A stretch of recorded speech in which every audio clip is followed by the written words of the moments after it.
Our second reading this morning is from John's Gospel, in chapter 11, and this is a story that many have heard before, that Jesus and his disciples were off somewhere else, and when they got word from Mary and Martha that their brother Lazarus was dying, and then that he had died. And these verses come after Jesus makes his way back over to Bethany. When Mary arrived where Jesus was and saw him, she fell at his feet and said, "Lord, if you had been here, my brother would not have died."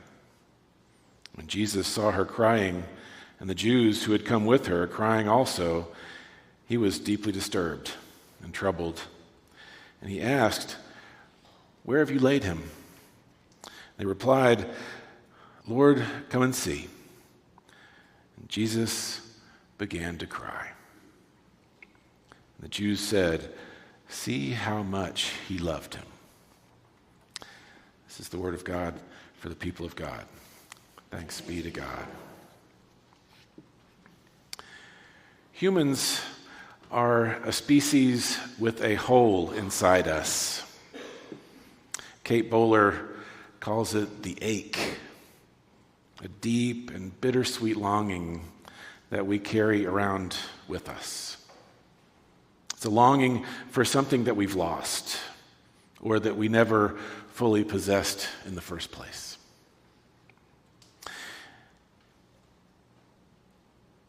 It's bittersweet, but that doesn't mean that the ache is pleasurable.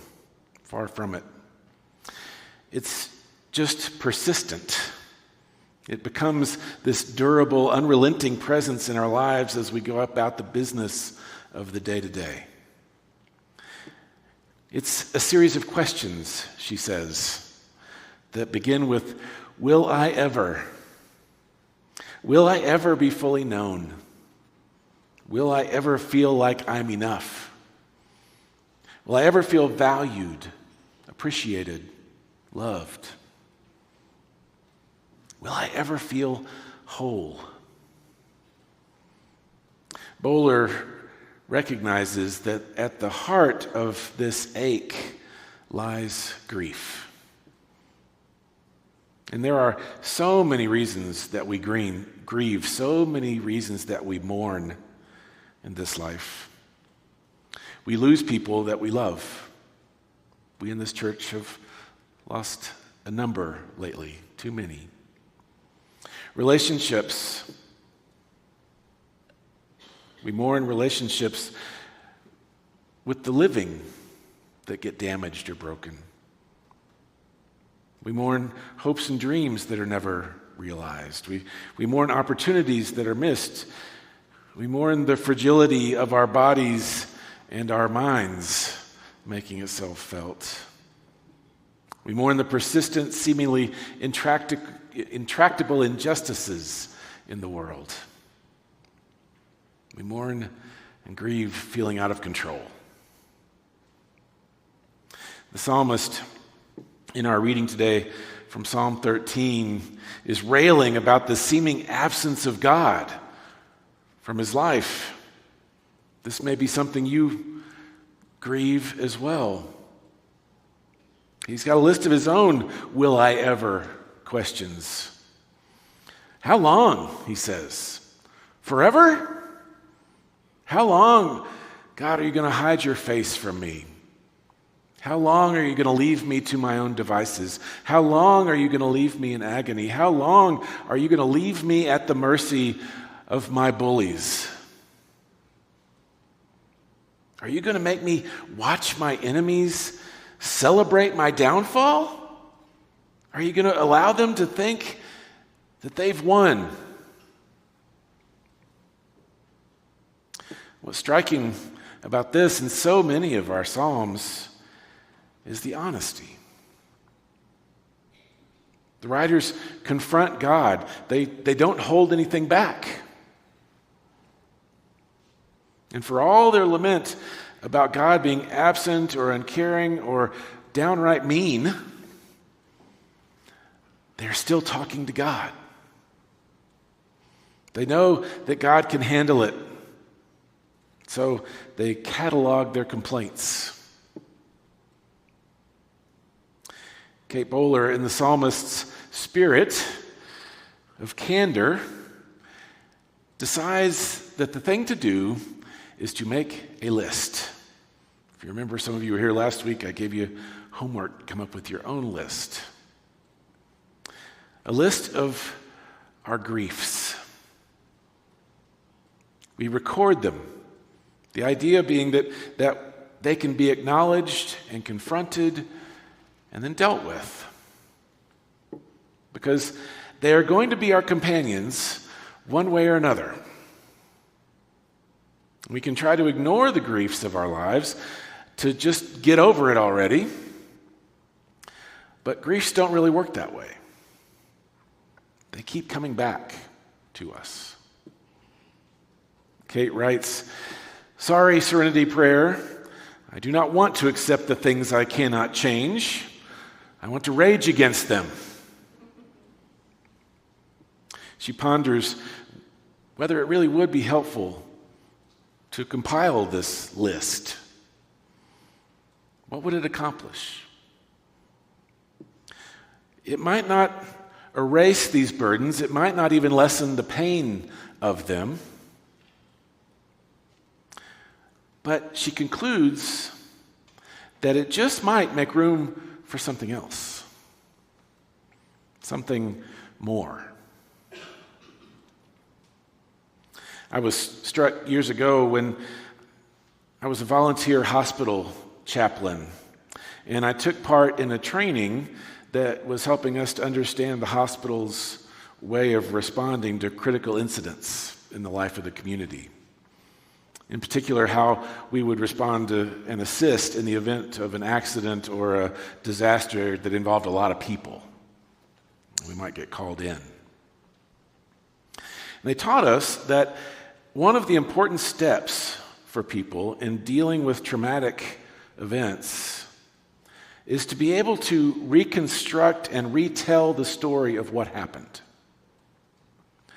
Now, I've learned since that it's not quite that simple, and that you need to have a much more controlled and therapeutic environment and a lot more expertise than I ever would have brought to that kind of situation. But it's still an important part of dealing with those events in our lives, because it allows an individual to confront the trauma that they've experienced and then reduce its power over their lives by putting it in context, rather than allowing it to sneak up and force them to relive the raw trauma over and over again. Because the pain doesn't magically go away, but we're able to deal with it and go on living. We can make room for something more.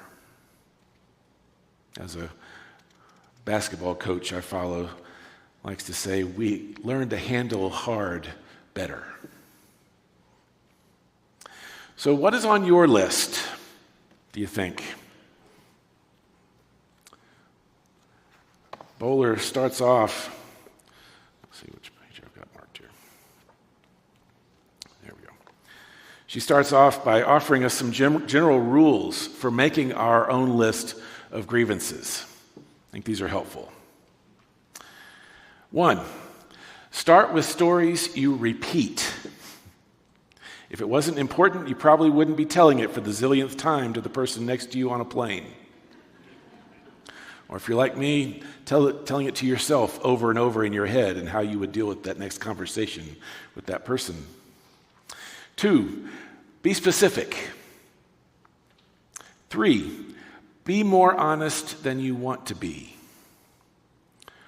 4, this one's important, name names. Someone didn't hurt you in general. It was Linda. Not you. Don't worry about feeling like a good person. is number 5. You're not trying to win Miss Congeniality. Only Sandra Bullock can be Sandra Bullock. Oh, wait, no, I was going to tell you some of the things from her list. Hold on. Okay, so a couple of things on her list that she shares with us here. One, all the doctors who did not believe me and who sent me home with Pepto-Bismol when I had stage 4 cancer. And especially the doctor with meatball eyes who was fine letting me die philosophically. Another one, over-caring about the pettiest parts of my job when I promised myself when I was sick that I would never do that again. So making your list can be tough. It is, after all, calling to mind sources of pain in your life. But that's the point. We need to be able to recognize which pains are actively contributing to the ache. We shouldn't, though, think that we can control the griefs and pain in our lives, even if we are able to name them. Bowler recounts a visit that she made with her husband to visit some of his relatives in the Netherlands. Now, the Netherlands, and this makes total sense when you think about it, literally means low-lying country. And his uncle Bert toured them around. So much of that remarkable country is made up of land that is reclaimed from the ocean. Over the centuries, they've done that through marvels of engineering, dikes and canals and elaborate drainage systems abound. It made Kate, as she was seeing all this, think of her own upbringing in Manitoba, Canada, where they lived on prairie plains that were regularly subjected to flooding, and which always led to the all-hands-on-deck response of the community to hold back the waters. She goes on.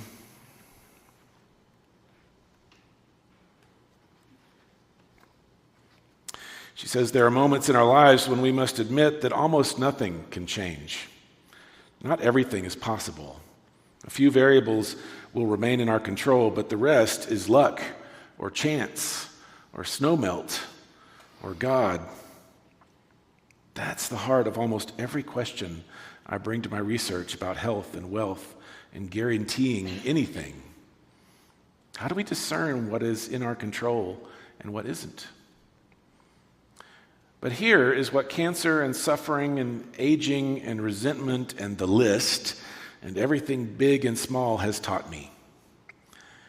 Complete control is an illusion. It's a beautiful lie. Grief will teach us this lesson again and again. When we can't do anything else with our ache, we might rage and cry and make plans and get a tattoo. But if we start to repeat again that anything is possible, then grief has not been invited to stay. We only begin to grieve when we believe, when we know in our bones that it doesn't matter what we do. We can like it or not, face it or not. We can make our peace with it or allow it to haunt us to the end, but reality persists. I believe that life can be full of stunning beauty and maybe even a miracle or two, but for the most part, it will be lived on a floodplain. It's easy to forget that we are below sea level, Uncle Bert explained when we got back into the car, the wind still ringing in our ears. But, he said, this life, ours, will require constant maintenance.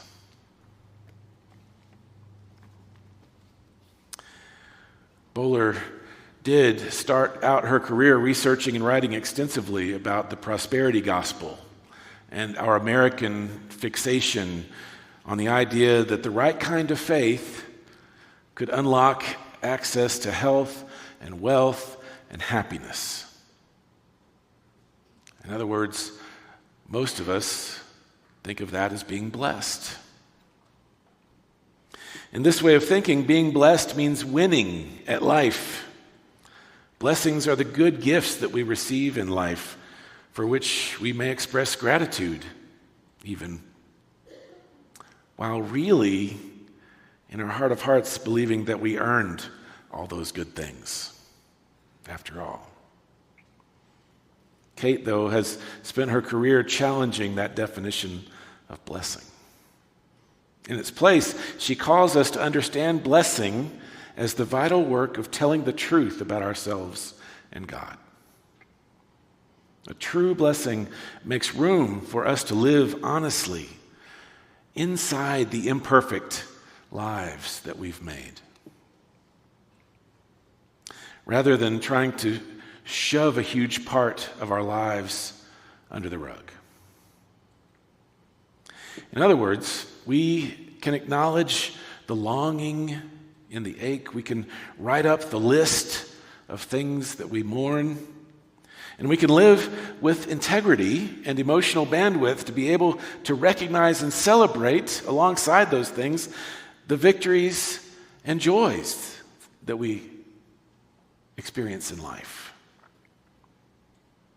A true blessing makes room for the coexistence of joy with sorrow. An authentic blessing doesn't fix things or offer an easy explanation.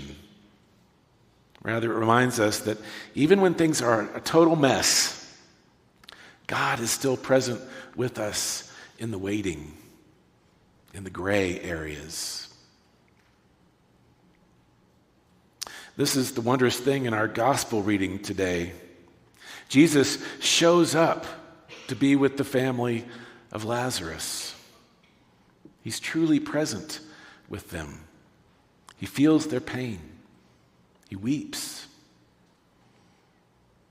He doesn't ride in proclaiming that Lazarus isn't really dead.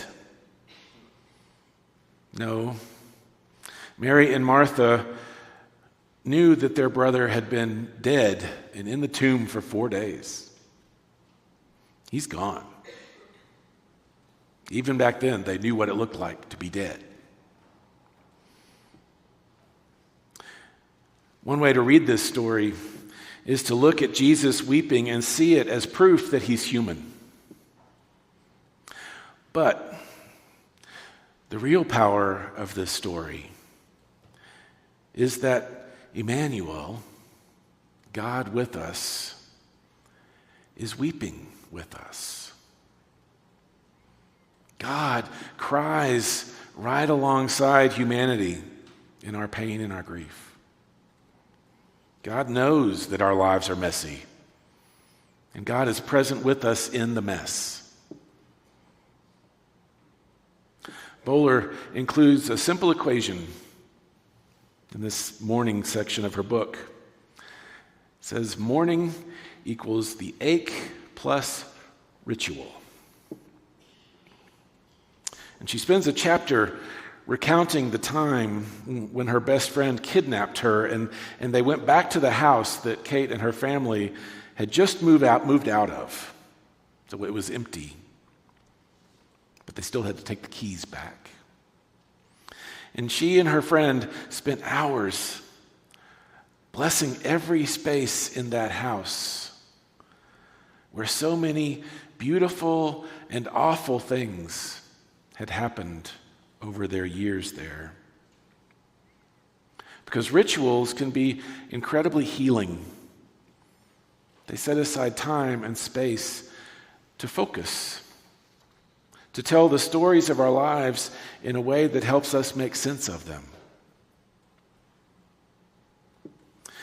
So she closes this section of the book, Joyful Anyway is the book, with a collection of rituals.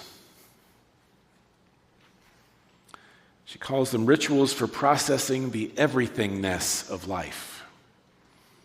I'll just share a few of them with you. One is called This Is a Big Deal to Me Party. You got a promotion. You started menopause. You paid off a loan. You finally switched therapists. You had that hard conversation. Bring a thing to this party that matters to you. And the people who show up agree to make a big fuss about it. Another ritual, the lunch to remember. On the anniversary of the death of someone you miss, or maybe on their birthday, have a meal in their honor. Or go to their favorite restaurant. No dishes. Share stories about them and what you wish they were here for this year. Then put it on the calendar for next year. And she has a long list of these, but this is a third one. This ritual is called The Body You Have. After a surgery, illness, a milestone birthday, or postpartum recovery, hold a blessing ritual like this. 1, light a smelly candle.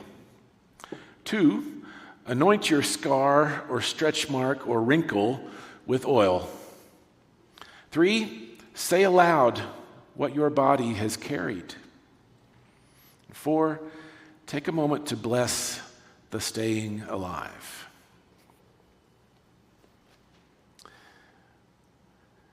The despondent psalmist in Psalm 13 rails at God and then says, "But God, I've trusted you. My heart rejoices when you're near." The writer knows that God is there through the everythingness of life. Or else he wouldn't bother writing this psalm at all. When Jesus arrives at Bethany, the mourners there bid him to come and see where Lazarus was laid. We too invite Jesus to come and see our sorrows, our burdens, our pain. And then something extraordinary happens. He walks with us. He weeps with us through our grief and our mourning. And then he turns to us and he says, "Come and see. Come and see a new day dawning. Come and see an empty tomb. Come and see that just as I walk with you in your sorrow, so you are called to walk with me in newness of life." Despite the ache, despite that list, Jesus ensures that there is indeed something more. There is room for something more. Amen.